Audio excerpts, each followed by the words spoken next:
स्वर के विषय में। स्वर यानी क्या? तो स्वर यानी प्राण को गति देने के लिए जो श्वास प्रश्वास प्रवाहित हो रहा हो। मैं अधिक शुद्ध हिंदी बोलने की वजह से आपको दिक्कत आ सकती है, आप मुझे पुनः प्रश्न कर सकते हो। प्राण यानी ऑक्सीजन। ऑक्सीजन को हम नाक के छिद्रों द्वारा या मुंह के द्वारा लेते हैं,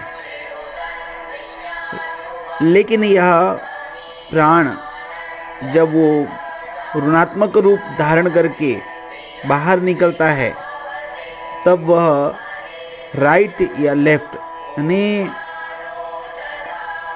पिंगला या ईड़ा ऐसे कह सकते हैं, या सूर्य स्वर या चंद्र स्वर ऐसे कह सकते हैं, तो बाहर निकलता है। आत्मा परमात्मा का अंश है ऐसा हम मानते हैं, इसमें कोई दो राय नहीं। सब लोग आत्मा को ही परमात्मा का स्वरूप भी मानते हैं, ऐसे बहुत से लोग हैं। यह निरंजन, निर्विकार, निष्क्रिय, निर्लेप और शाश्वत है। जब हम इसको शरीर के अंदर में रमता हुआ देखते हैं और उसके द्वारा आने वाले अच्छे या बुरे यह विषय हमको समझ में आने लगते हैं, उस विद्या को स्वर विद्या कहते हैं। स्वैह राजेति स्वैह रमेति इति ही स्वरः, जो आत्मा में विराजमान है।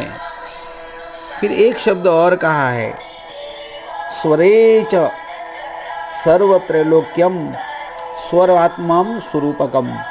अब देखो, श्वास प्रश्वास तो प्राणी भी लेता है, वह मनुष्य भी लेता है, लेकिन प्राणी का अपने श्वास के ऊपर अधिक ध्यान नहीं हो सकता, क्योंकि इसमें वो चेतना तत्व नहीं है जो मनुष्य में है।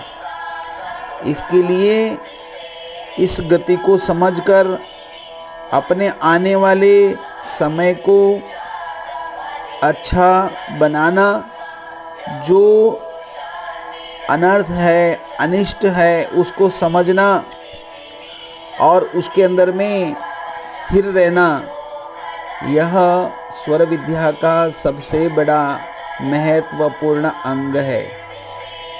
भारतीय संस्कृति ने, वैदिक संस्कृति ने, ऋषि संस्कृति ने बहुत कुछ दिया है हमें।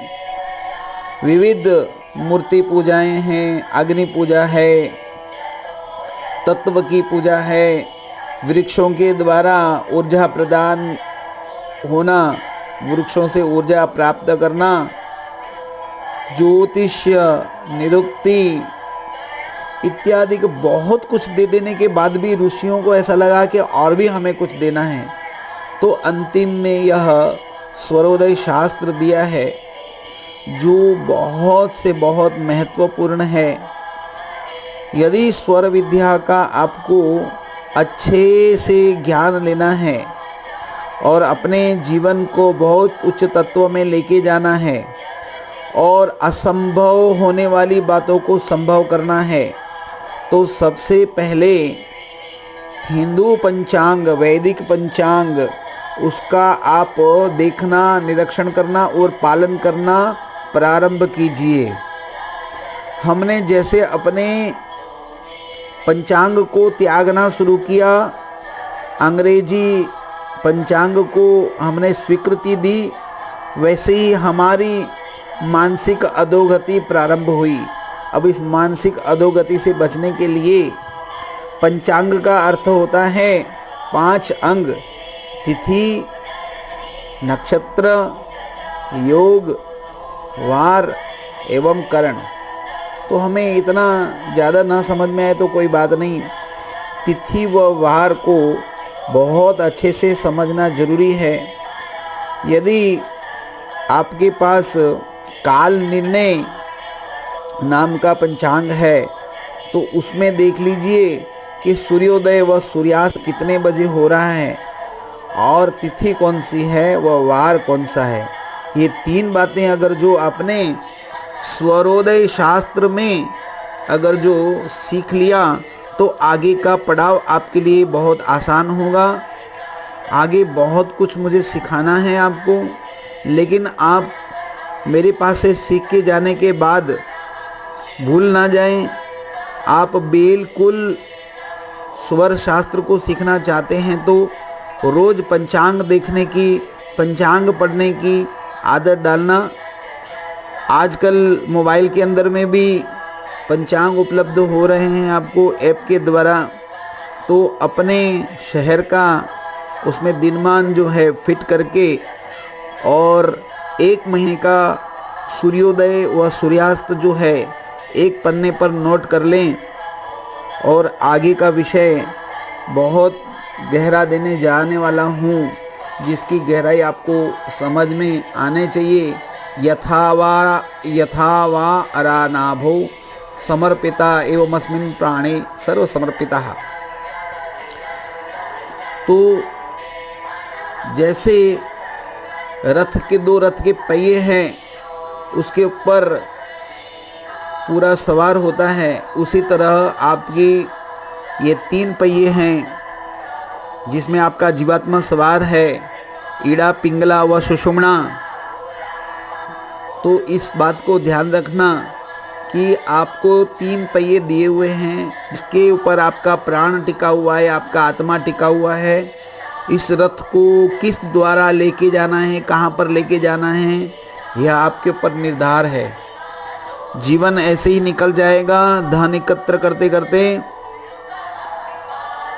और अंतिम में धन भी हाथ में नहीं रहेगा और आयुष्य भी निकल जाएगा। तो आयुष्य आपके हाथ में है, धन देना ईश्वर के हाथ में है, प्रकृति के गर्भ में है। यदि आपने अपने प्राण, अपने आयुष्य को बहुत अच्छे से मोड़ लिया तो धन का उपयोग भी होगा और धन भी प्राप्त होगा, अन्यथा न धन रहेगा न धर्म रहेगा। ततो रामे जयम प्राप्तम स्वतत्वे च धनंजयः कौरवा निहिता सर्वे युद्धे तत्वप्युपर्ययात्। तो भगवान ने भगवत गीता में ही कह दिया है ये सब, तो समझ लें। आज के दिन मेरा विषय इतना ही था, आगे बहुत सार गर्भित बताने वाला हूँ। इसके लिए सावधान होकर पंचांग का निरीक्षण करना प्रारंभ करें कृपया। जय भगवती।